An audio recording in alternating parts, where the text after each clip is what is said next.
15, 20, 25, 30, 35, 40, 45, 50, 45. There goes Davis. Oh, my God. Davis is going to run it all the way back.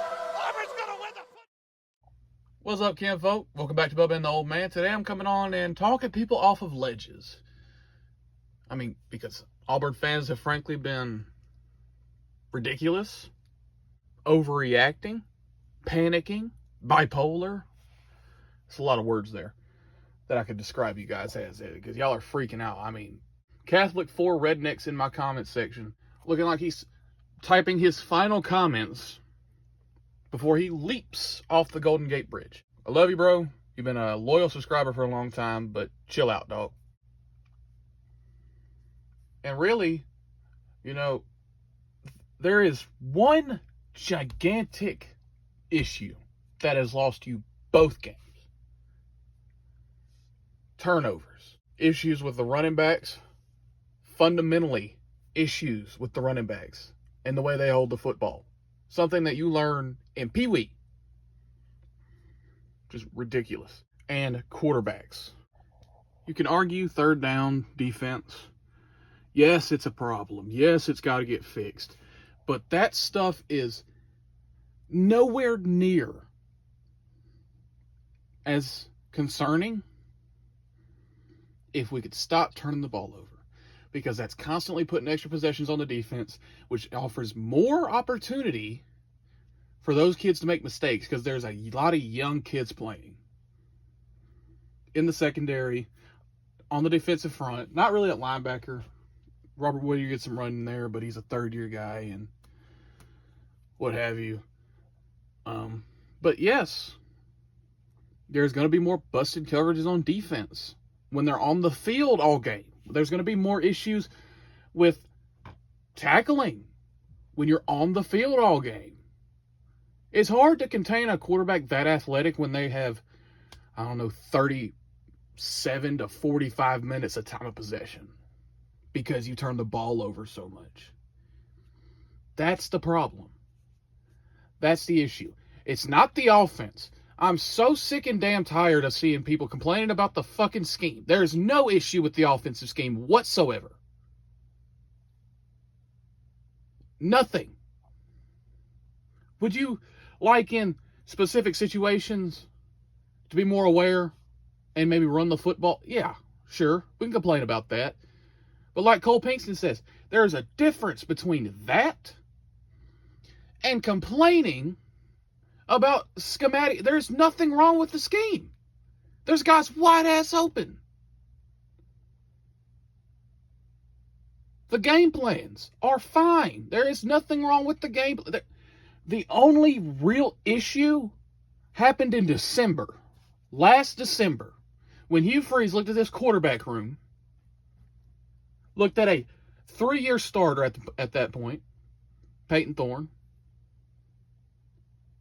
And decided, yeah, him, Holden Garner, who in any of his game reps did not look great. Hank Brown, who got 10 passes in a blowout bowl game.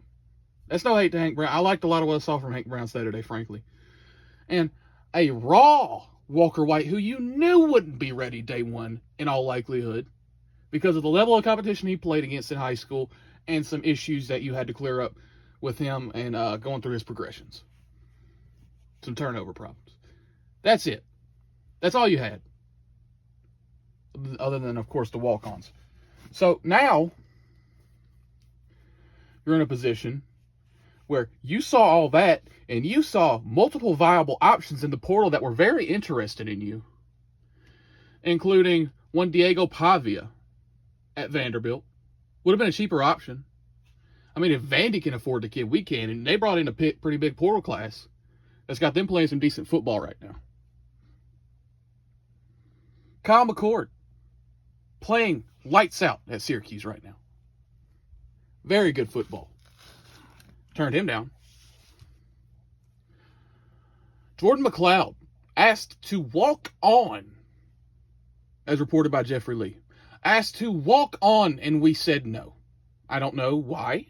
There could have been an issue there. I think I heard something about personality problems. I don't know. I don't know the kid. So I'm not going to necessarily put that out there. But Jordan McLeod asked to walk on. No, you said no. Jordan Maeva had a very good season, I believe, at UNLV. Asked around Auburn. From what I read, I don't have any sources. Asked around because he saw an opportunity to come in and start. No. He committed to Georgia to go be a backup for a year. He committed to USC, knowing that the odds of him getting the start were not great because Miller Moss had been in Lincoln Riley's scheme for 3 years up to that point. So, now, we're sitting where we're sitting with this quarterback room, nowhere to turn because neither quarterback has separated themselves. Hank Brown did some really good things Saturday, going through his progressions, delivering accurate passes. His pocket presence, incredible. Really good at maneuvering the pocket. I mean, that kid is polished. If there's one thing he's polished at, it's that. I don't think he's taken a sack in 2 games. He ran the zone read pretty well. Picked up about 7 yards.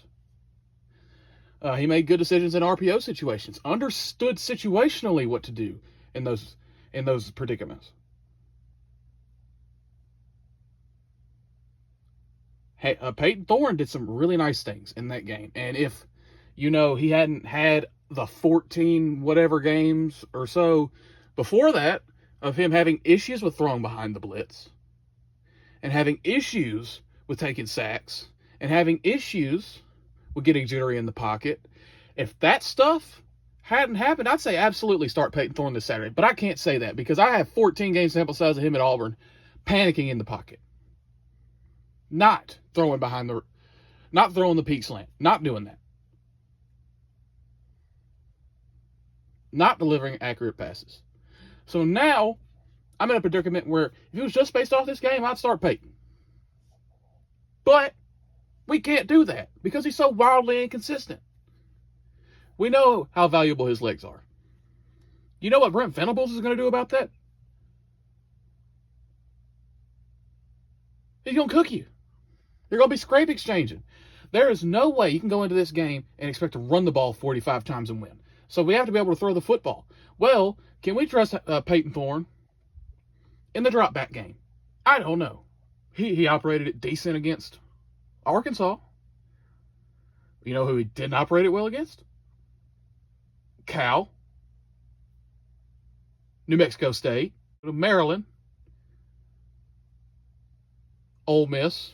LSU. Texas A&M last year. Cal last year.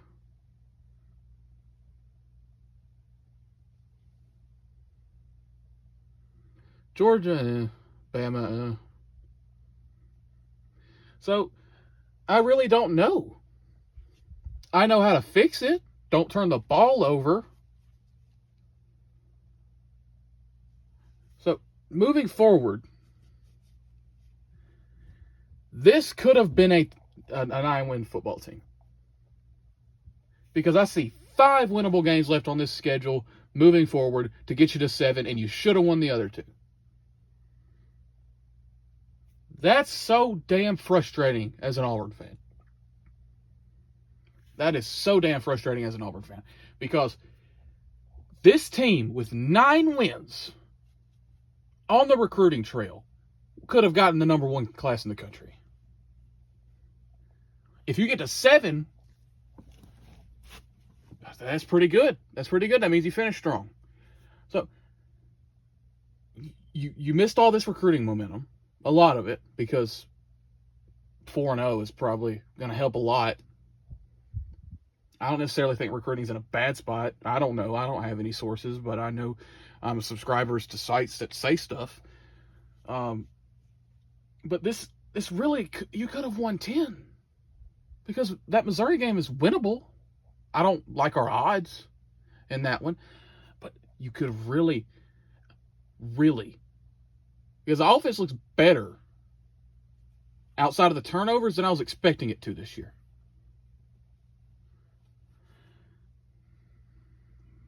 All right, I'm trying to gather my thoughts because I'm rambling like hell right now. Y'all know what y'all get out of me, though. Y'all know how this usually goes.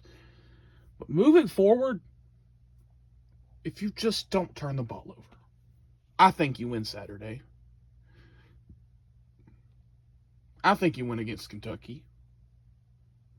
I think you win against Vanderbilt. I think you win against A&M, and I think you win against UL Monroe. I don't think you win against Georgia. Missouri, I don't care what they look like against Vandy, all right? Because nobody's necessarily playing up to competition or up to their level right now. I mean, it seems like every team is struggling with inferior opponents. So I don't care. I mean, they got a great quarterback. They got arguably the best receiver in this next draft. They got great head coach. And Bama, we know what happens in Tuscaloosa. I mean, come on, bro. But you could really, really finish strong here. Yes, you missed 2 games that you should have picked up. Absolutely. That don't mean it has to look like that going forward. And this is not, blind hope here. This is not me talking myself into it. Everything I've said so far is factual. We did have over 400 yards of total offense against Arkansas. We were moving the ball a lot against Cal before we were turning the damn ball over. Now, Peyton Thorne looked really bad in the dropback game, in that game. Absolutely. But, Hank Brown against Arkansas in the first half he looked good in the dropback game. He just threw 3 picks. That's the issue. He had 4 bad plays I saw against Arkansas. The 3 picks, and then him throwing wide as hell for some reason to Cam Coleman. Just seemed uncharacteristic of him. I don't know. But, Cam ran a great route, and I don't know why he put it out. I don't know if he thought Cam was going outside. I have no idea. But that was a wild throw. But that's the only 4 bad plays he had against Arkansas. The issue is, 3 of those ended drives. And you can't afford to do that. But moving forward, if you just fix this problem with interceptions and fix this problem with fumbling, that doesn't mean you have to play perfect football, but just scale back the turnovers to 2 a game. We can take that. We can deal with that. We can live with it. 1 or 2 a game. And you'll win 5 more games. You'll end this season with 7 wins in the regular season. That and fix some of the problems with third down on defense. It's going to happen sometimes. Every team gives up 3rd and long on occasion. But you can't do it this consistently. But I'm not going to get into that. They played a really good game against Arkansas. I don't care what that idiot in my comment says. Yes, we gave up 200 yards. But we shut down the best. He led the SEC in rushing yards up to this point in the season to 3 yards a carry. So eat my nuts. Love y'all, War Eagle. Selena, go! Oh. Stop! Sorry.